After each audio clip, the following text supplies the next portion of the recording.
Welcome to Hi, Social guys. Distancing Date Night. This is date number 1, Mind the Gap, and we're going to have a ton of fun this evening. Yep, we're going to have a great time. We've got some fun material that we are going to chat over with you guys really quick. It won't take long. And then we have some fun, interesting questions that you can answer at the end of this. And then a recap question of just putting practical application to the content that we are going to be sharing with you guys. So we're going to dive in and have a lot of fun. So get relaxed, grab your favorite beverage, and let's dive in. Let's have a good time. You know, the very first thing about marriages and really great marriages is that the great ones have discovered the art of falling in love again and again. Yeah. And that's what it takes. Yep, it's really true. And when you think about it, no matter where you are in your marriage, what makes a marriage dynamic is the ability to continually fall in love. And, you know, we're going to talk a little bit about this, but when you first start dating, it's really easy to fall in love. As Joel likes to say, like, you're Twitter-pated, you're fascinated. Seriously, it happens to everyone. That's what the wise old owl said anyways. That's true. But as you continue to grow and evolve in your marriage, each individual person changes. You're not the same person. Like, I know for me and for Joel, we're not the same people that we used to be 15 years ago. And so you continually have to learn to re-fall in love and to continue to take interest and continue to keep your marriage interesting as you continue to evolve and change. So we're going to dive in a little bit on how to do that tonight. Yeah, I think the cool thing about it is not only do you have to, but you get the opportunity that's a better way to say fall it. in love. No, I mean, He it's always both. says things better than me. No. It's both. You do have to. Yeah. It's necessary to have a great marriage, but you also have the opportunity to fall in love with this evolving, changing, growing person. Yep. So tonight we're going to answer some of those questions. And here's the really good news. How do we do this? Here's the good news. You kind of already know how to do it anyways. You Because just have to like dust off those skills, you know? Because if you did it once, Dust off your swag. I mean, you somehow persuaded the person next to you to spend the rest of your life with you. And so you have what it takes. I mean, you have the moxie, the chutzpah to engage that individual and to continue falling in love. Yep, you do. It's true. I remember right around the time Casey and I were just beginning dating. We were friends, and then I started to take an interest in her, and she's just the most, I don't know, the most perfect individual for me ever. And I remember... I'll remind you of that when we're in a fight. You said I am the most perfect... Yeah. Anyways, I remember we were in Houston. Yeah. Casey, we weren't dating or anything, but Casey was with her friend, and I asked them both. I'm like, hey, you guys, do you want to come out to lunch? Let's go grab something to eat. And her friend said, No. Decline. and I was like, well, do you still want to get lunch? And she took a second. I don't know what you were thinking. I in was that moment. praying, God, should I go to lunch with this crazy man?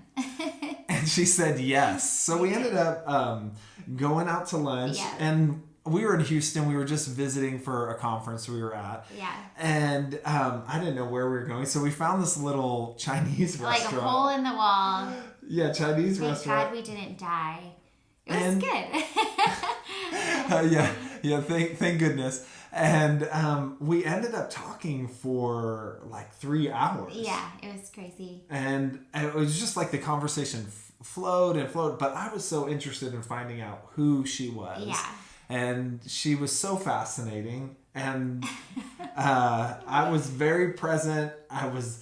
had made you my priority, and I was pursuing. Yeah, I love those 3 things that Joel just said, because we spent 3 hours at the Chinese restaurant for lunch, and then we ended up going and grabbing coffee and spending like another 3 hours. Well, actually, she was like, hey, well, can I pay for my lunch? I'm like, well, why don't I get lunch and you can pay for coffee? Do you that's see how what I did there? I was trying to be sly, and we had another amazing few hours of continuing the conversation. We did. And I think those 3 principles that applied to you when you're just getting to know each other can also apply in your marriage, whether you've been married 5 years, 10 years, 15 years, 20 years, 25 years, I don't know. But those 3 Ps can apply to your relationship now: present, priority, and pursuit. And the truth is, we were 100% present with each other. You're putting your best foot forward. There was nowhere else I wanted to be at that moment. Yeah. I was 100%, I showed up. Yeah, exactly. He showed up. And I think that it looks different after you've been married for a while to show up and be present. When you come home from work, or you come home from a long day, or distractions. We're in this social distancing right now, and our kids are at home. And so when I tell you, Joel and I's being present for one another has looked different over the years. When our kids were little before school, we would do a date night every Monday, and we would hire a sitter, and we would just be present with each other on our date day. And now that our kids are in school, we try to either Monday or Friday, we'll do breakfast or lunch together and spend a couple hours together. But being present is also, I know, a big hurdle for Joel and I has been our phones. The cell phone. And, you can be in a serious conversation and the phone buzzes. Yeah. And I'm going to tell on Joel a little bit. Okay. We work through it, so it's good. You can learn from our mistakes. But it would buzz, and he would immediately, I would be in the middle of telling him something really serious or really intense, and he would pull out his phone and look at it. And I'm like, what notification is more important than the conversation that I'm having with you right now? I would get so mad, and I would just stop the conversation. I would be like, I'm done.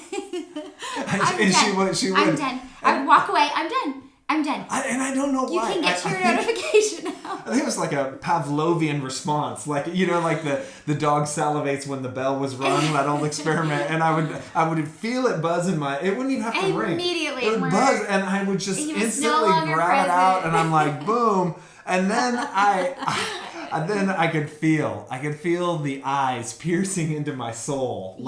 Like I wasn't being present. And when you only have a few hours, sometimes on a date like right now, hopefully maybe your kids are in bed if you've got kids, and you have some time to be totally present. Yeah. And so you've got to put away the distractions, but you also just have to show up. And in the beginning, it's kind of easy. It's easier. Very easy. I think it's because of chemically what's going on internally. You're very present and into this mystery.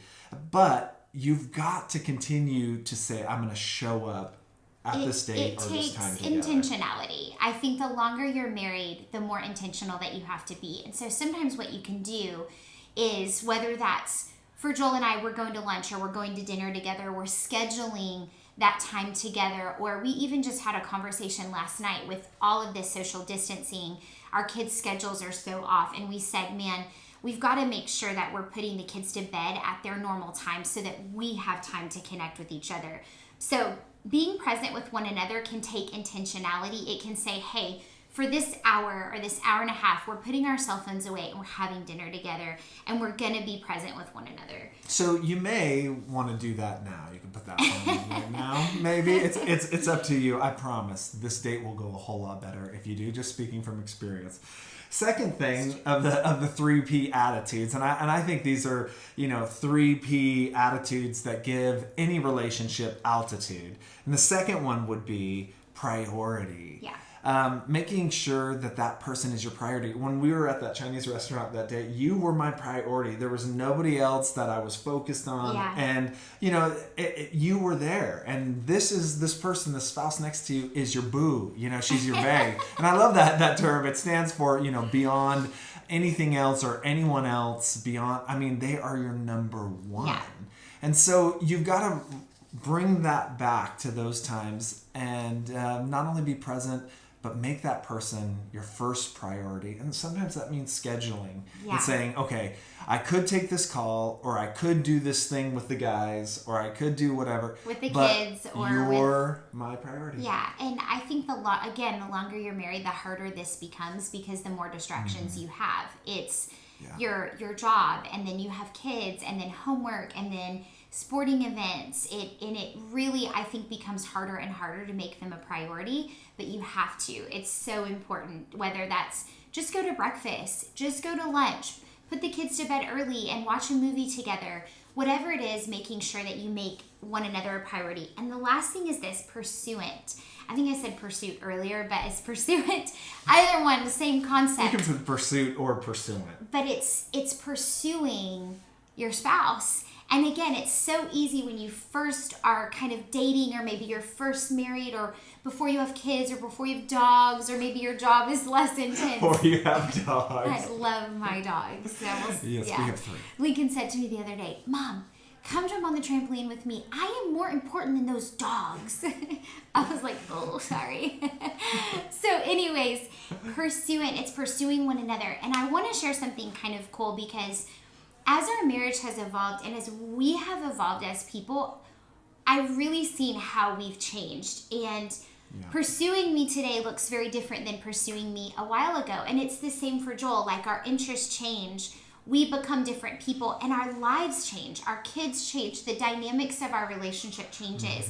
And so for me, and even for Joel, sometimes it's just changing up the scenery, going on a walk, going on a bike ride, going on a hike, going to a new restaurant that has a cool environment, or a new coffee shop. Like, finding things that we're both interested in and making those things a priority are a really great way to continue to pursue one another. I mean, the other day I was like, Joel is such a creature of, like, he can focus for long periods of time, and his routine, like, he can do the same thing every single day and just thrive. And I go crazy like that. Like, I can focus for like 20 minutes, and then I'm like, okay, I need a break. I focus for 20, maybe I have ADD, but I need to change things up and keep things interesting and exciting. And so something we did was we found a new place to hike. And the kids were in school, and we had somebody pick them up, and we drove like an hour and a half to this waterfall. So nice. And it was so incredible. We hiked, I did yoga, we just had the best time together, and then we took our kids out there. So just little things that you can do that just keep pursuing one another. And we talked and had long, deep conversations, and we laughed together. And so I think it's important to continue to change up the way that you pursue each other in your relationship. Yeah, I remember at the Chinese restaurant, man, I was like, well, it was a great day. Let me just say, that was like 17 years ago. I'm still, I made a lasting impression of that Chinese restaurant. I know. We opened up the fortune cookie, and the message was gold. And so that day I was so interested in getting to know who you were, and I wanted to know your heart. Like, I was investigating her heart. I was pursuing her heart. I was turning into the Sherlock Holmes of love. I mean, I wanted to find out who you were, find out what your heart was like. And that's what we have to continue to do. And as we're in a dynamic relationship, great marriages learn the art of falling in love over and over again. But you have to pursue that person as life changes them, as experiences deepens them, and they evolve. You've got to continue that pursuit and to go after that. Yeah, absolutely. And one of the things, these components continue to foster a really great friendship. I mean, one of the things Joel and I have said from the beginning of our relationship is that friendship is our foundation. Yeah. And it's so true. Like, friendship has to continue to build and be the foundation of your relationship. And these are all components that foster that friendship and that love and that deepening love. We want to talk about a couple of things that will kill your friendship and kill your relationship, or not kill, but I think put a damper on those relationships. Can I just jump in with one little thing here? Yeah. I was thinking, like the 3 Ps, the 3P attitudes, present, making someone a priority, and being pursuant. Like, when you add those up together, it equals being a really good friend. Like, whether you're in a marriage or not, like, if you are present when you're with someone, they're a priority in your life, and you're interested about what's going on with them, not just interested in yourself, that is the foundation for any friendship. Yeah, absolutely. So back to a couple of things that pull away from that or can put a damper on that friendship or that relationship. And one is expectations. Ooh, public enemy number 1 right there. And I think that there is a difference between expectations and roles. And we've always said this in our relationship, So and good. it's tough. Like, we've been married for 15 or 16? 15. We've been married for 15 years. I'll just put that husband badge of remembrance on So it. this August, a couple months, we'll be married 16 years.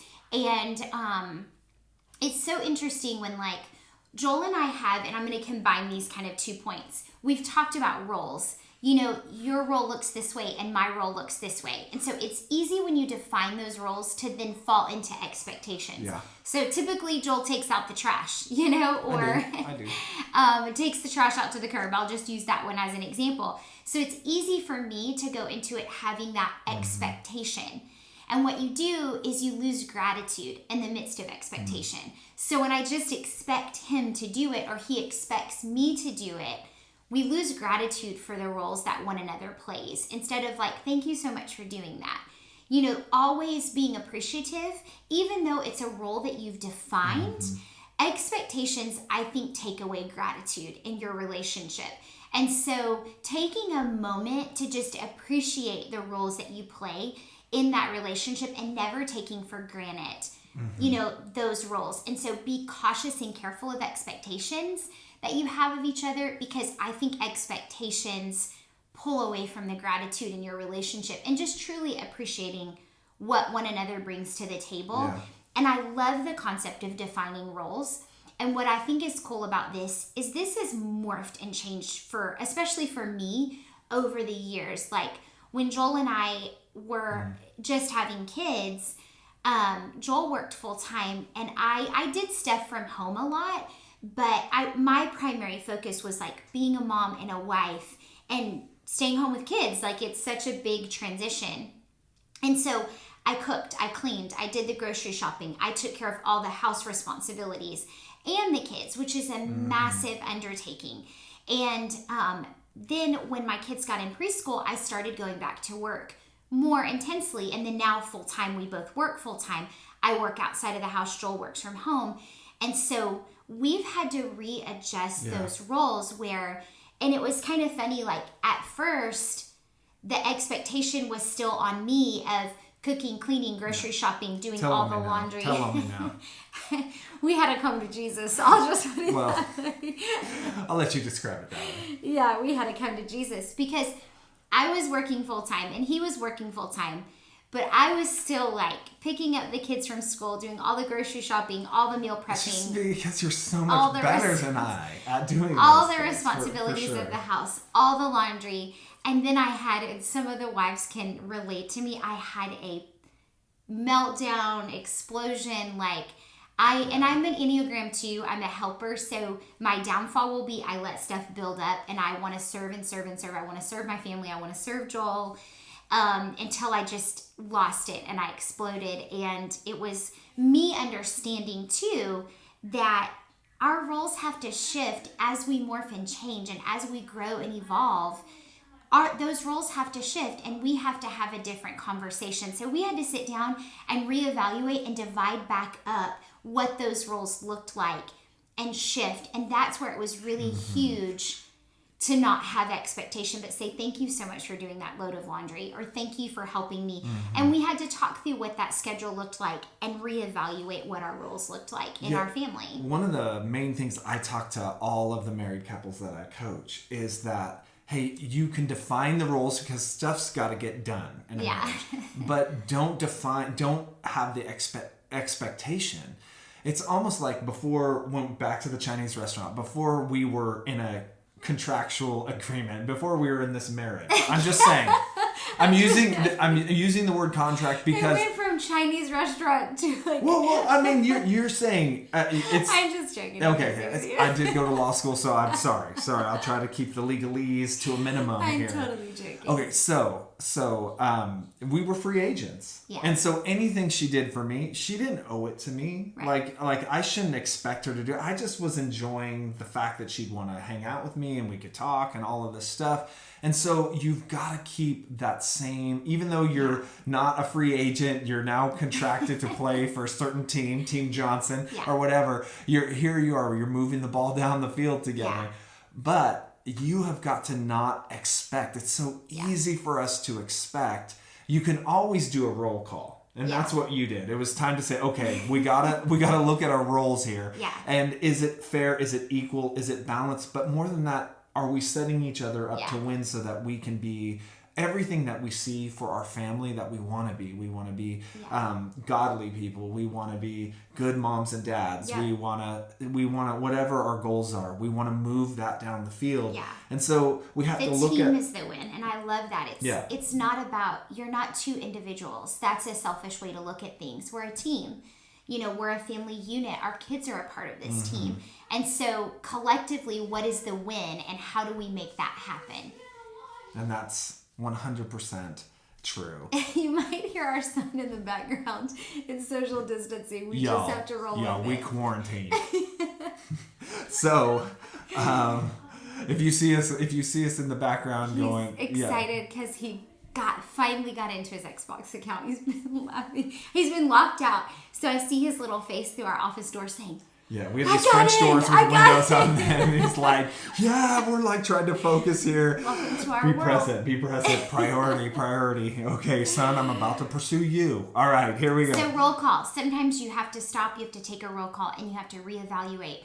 And it's super important to remember that the team is the win. And so that means Joel makes sacrifices. That means I make sacrifices. That means our kids make sacrifices to get the ball down the field. And we all have a part to play in that. Yeah, and our roles should not define who we are as far as finding our sense of self-esteem and, okay, do I take the kids to school or not? Who cleans, who doesn't? It's just Team Johnson. And if we can win as a family, there's going to be different seasons and times that we got to do other stuff. And so we can put our roles and define and shape roles so that the team wins, but you can do it with an attitude of not expecting that it should be done. And one of the things I think as we head into our challenge for you guys and what you'll do after this video ends is one of the things I think that's been a game changer for Joel and I in our relationship is remaining humble and remaining teachable. And you've got to allow your spouse to have messy conversations. It's true. And these roll calls have not always been pretty. They've been hard conversations. They've been full of tears. Yeah. But I think you've got to give... They've been messy. Messy. I heard Jimmy Evans, a message that he did one time that said, give your spouse the ability to complain and in the marriage. And not in a bad way, but feedback. And to say, hey, this isn't working anymore. We've got to reevaluate. And so what you have to do, me especially, I'm more reactive. Joel is more patient than me. I always say he's a way better Christian. And if you want to hear some really messy stories, we have a podcast episode on messy life that talks about, what is it called? Messy marriage conversations. Yes. And she tells on me a whole lot. You guys can listen. I tell on myself a whole lot. But really, the point of this is... allow one another to have those messy conversations. Give your spouse the ability to say, hey, I need to lean in and I need to have a hard conversation. And what I have to do is take a deep breath and I say in my mind, Casey, be humble and be teachable and allow feedback. And if you're both humble and you're both teachable, it'll make these conversations much easier to navigate. And remember, the team is the win. We want to get the ball down the field. We want to identify what our win is. That win is our family. That win is our marriage. And that win is, I want Joel to feel like he's winning. I want to feel like I'm winning. And so we have those hard conversations to evaluate where our team is weak and how we can get stronger. And in order to do that, you have to be humble, you have to be teachable, and you have to give your spouse the ability to say it messy. And I will say that to Joel too. I'll say, I'm going to say it messy, and I'm not saying that I'm right. I'm sharing my perspective with you so you can add color and context to how I feel. Say it messy, but say it kind. Say it messy, but say it kind. Yep. So tonight, here's where the real date begins, and with this activity. And they're in your show notes, and you can see the directions for them. But we have 10 questions. We have 10 questions, and 5 of them are more investigatory. They're the Sherlock Holmes of love. They're just kind of fun and they're interesting. Yeah, really cute, fun questions that stimulate fun conversation and getting to know each other on a deeper level. So you'll need to put on your 3P attitude, be present, make them a priority, put your cell phone away, and also be pursuing. And then the last 5 are more action-oriented. Based off of this content. Exactly. So we hope you enjoy. Yep. Remember, too, as you're answering these questions, don't be afraid to say it messy, but say it kind, and be present with each other and give one another margin to give feedback. So get out your questions. You're going to ask your spouse the question. They're going to respond back to you about the same question. Listen and move down the list. And I hope you have an incredible evening. And then one last thing, in your notes, you'll notice that there's some homework. We want you to take the Myers-Briggs test. Yes. 16personalities.com. The link is in your show notes. Yep. And you can just go straight there, take the test, and you'll need it for next date night next week. Enjoy. Thank you guys so much for tuning in. We love you guys. We are praying that your marriages are stronger, healthier, happier because of this time together and being intentional with one another, present with one another. Enjoy. We'll see you next Friday. Bye. Bye.